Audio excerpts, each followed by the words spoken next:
Berenstain Bears and the Trouble with Grownups. Grownups and cubs get quite a surprise when they see themselves through the other's eyes. The Berenstain Bears and the Trouble with Grownups.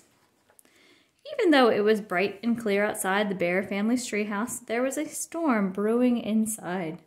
For while it would be wrong to say that cubs and grownups are natural enemies, it would be fair to say that cubs and grownups sometimes don't get along. "Where's the rest of my paper?" thundered an angry Papa Bear, storming into the living room. It didn't take him long to find Brother Bear in the sports section. "I just borrowed it," said Brother. Papa snatched it up and plumped down in his easy chair. Brother wandered into the kitchen looking for sympathy from Mama Bear. "Gee," he said, "what's eating him?"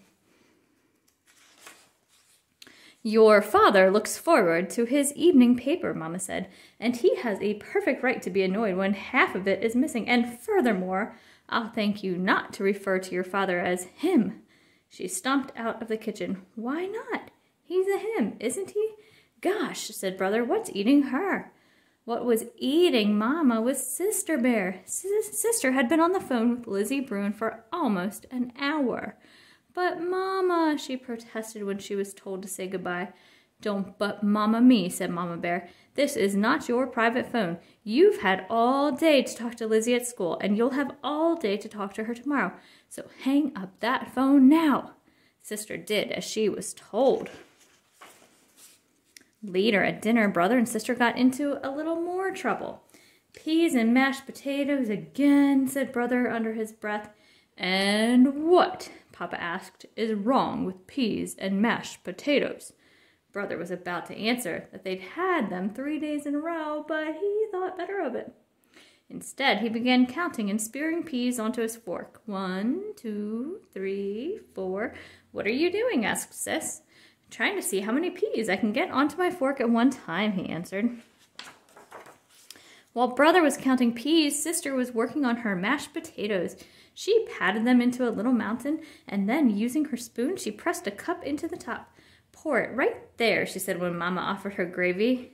"What in the world?" commented Mama. "Well, you see," said Sister, "it's a volcano, and the gravy is going to be the lava and flow down the sides."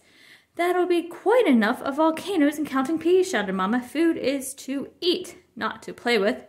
"Gee whiz," said Brother, "we're just trying to make it interesting." "Food isn't supposed to be interesting," roared Papa. "It's supposed to be food." Brother and Sister went to bed that night and got up the next morning without much fuss, but trouble started again at breakfast. "Oh, yes," Brother said, suddenly remembering something. "We'll be getting the late bus home this afternoon because—" "Late bus?" interrupted Mama. "I was planning on our visiting Gran after school." "But Mama," he protested, "we're staying late to plan for the Parents' Night talent show next Friday." "Parents' Night," she said. "First I heard of it." "And Friday is my chess night with Farmer Ben," complained Papa. "Here's a notice I brought home," said Sis, digging into her bag. "I forgot to give it to you." "Me too," muttered Brother. "Why, this notice is a week old," said Mama. "Forgot, roared Papa. "Why, you cubs would forget your heads if they weren't attached to your shoulders." "Phew," breathed Brother as he fell into the seat beside Cousin Fred on the school bus. "Tough morning?" asked Fred. "You better believe it," said Sister, taking the seat Lizzie had saved for her. The four compared notes on the way to school. The cubs agreed that while there was no doubt that their parents loved them, they were a little difficult to get along with sometimes. They nagged, they said no a lot, and they never wanted cubs to have any fun. "Hey," said Brother as they got off the bus, "what are we going to do for the Parents' Night talent show?" "Don't know," said Lizzie. "Let's think about it." That afternoon, the auditorium was filled with cubs getting ready for the show. Babs Bruno was playing her violin. Queenie McBear was practicing pirouettes. Too Tall and his gang were working on a rap number, which Teacher Bob didn't look too happy about. Brother, Sis, Fred, and Lizzie didn't have an idea yet. But as they searched their brains, Brother snapped his fingers and said, "I've got it! Remember what we were talking about on the bus this morning?" "Sure," said Fred. "We were saying how grown-ups could be a big pain."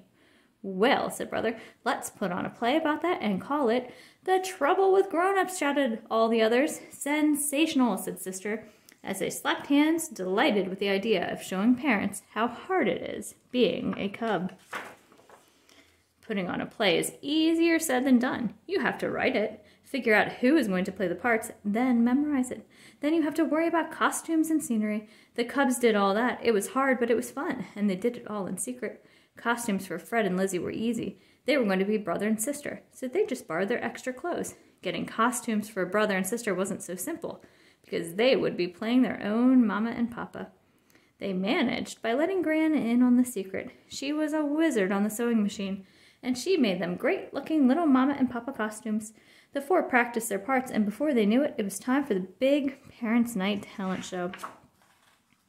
There was a lot of talent at the Bear Country School, and all the acts did pretty well, but it was brother, sister, Fred, and Lizzie's play that was the hit of the show. I'm Papa Bear, and I'm going to relax in my easy chair after a hard day and read my paper. Yipe! Somebody stole my sports page. Help! Murder! Police! Somebody stole my sports page. Here it is, Papa. I didn't steal it. I just borrowed it. It's disgraceful. That's what it is. Cubs have it too easy today. They have everything handed to them. I used to walk 20 miles to school in blinding snowstorms. But Papa, don't but Papa me. Ring. Hello? Hi, Lizzie. Sister Bear, get off that phone. I'm expecting a very important call. Who from? Who from? Who from? How am I supposed to know who from? But Mama. Don't but Mama me. The audience and parents laughed and laughed when they saw how they seemed to their cubs. Mama laughed until tears rolled down her cheeks. Papa laughed too, but not as much as Mama. They both thought the play, which was a big surprise to them, was very well done. They admitted that it helped them understand what it was like being a cub. The next morning, Mama and Papa had a bit of a surprise for the cubs. You might even say a shock. Mama, who was a sewing wizard herself, had made a grown-up-sized pink jumper.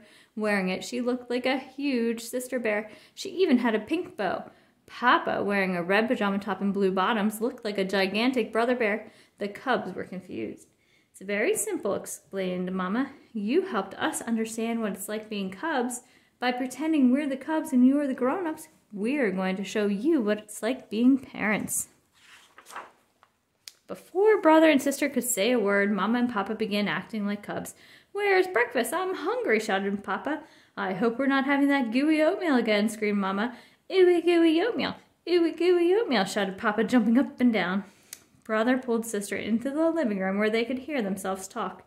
But the living room was another shock. There were things all over the floor, not toys, which they sometimes left lying about, but strange things, like the vacuum cleaner, Mama's sewing basket, Papa's chainsaw, and his wrench set. What a mess.